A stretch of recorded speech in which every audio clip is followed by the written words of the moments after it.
This is Frank Romano for WhatTheyThink.com and Printing News. I'm here in Arlington, Massachusetts with... Tom Furrier from Cambridge Typewriter. And Cambridge Typewriter is in Arlington, Massachusetts. That's right. We used to be in Cambridge, but not anymore. Tom, you are surrounded by typewriters. How many typewriters are in this building right now? Probably about at least 300. Wow. And how many are for sale? Probably 100 for sale and a couple of hundred customer repairs. So are you one of the last typewriter repair services left in New England? One of the last. Maybe the last like typewriter only shop. There are a few people like office repair places. They do, copier machines and printers and typewriters too. But all we do is just typewriters. That's it. Are you seeing a resurgence in people's interest in typewriters? Big time. Over the last 15 years. We call it like the typewriter revolution. That's amazing. So what's the most popular typewriter you're seeing right now? Basically anything from the 1930s, 40s, and 50s. Mostly old Coronas, old Remingtons, and old Underwoods. So the mechanical typewriters, not the electric ones? It's all mechanical.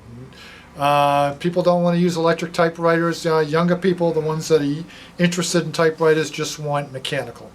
And do you sell ribbons as well? Yep, ribbons for just about everything.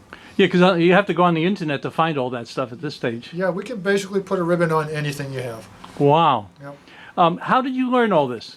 I learned this from a friend of mine whose father owned this shop back in the day, and my friend taught me typewriter repair, and I learned from other like IBM teachers and technicians over the years. It's a learning process, but it's been 40 years. So if I brought a typewriter in right now for repair, how soon could you take care of it? I'm going to tell you, I'm sorry to say, it's going to be a 2-month wait. Wow. It's busy here. And I see your love of typewriters. Do you ever envision not doing typewriters? Never. That's why when everybody went out of business 20 years ago, I didn't, because I couldn't imagine doing anything else.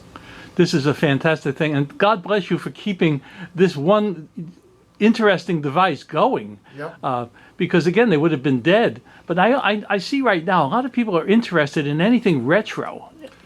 Yeah, anything analog. It's really great to see parents come in and say, gee, my kid's buying albums and wants to use a typewriter and playing a ukulele, what's going on with them? Yeah, I notice when they come to the museum and the kids hit the typewriter that they can type on, they hit it very gently as though it's a computer keyboard. Yep. They're just tapping the keys just like it's a laptop, but they learn. Well, Tom, thank you very much. Oh, you're welcome, Frank. My pleasure.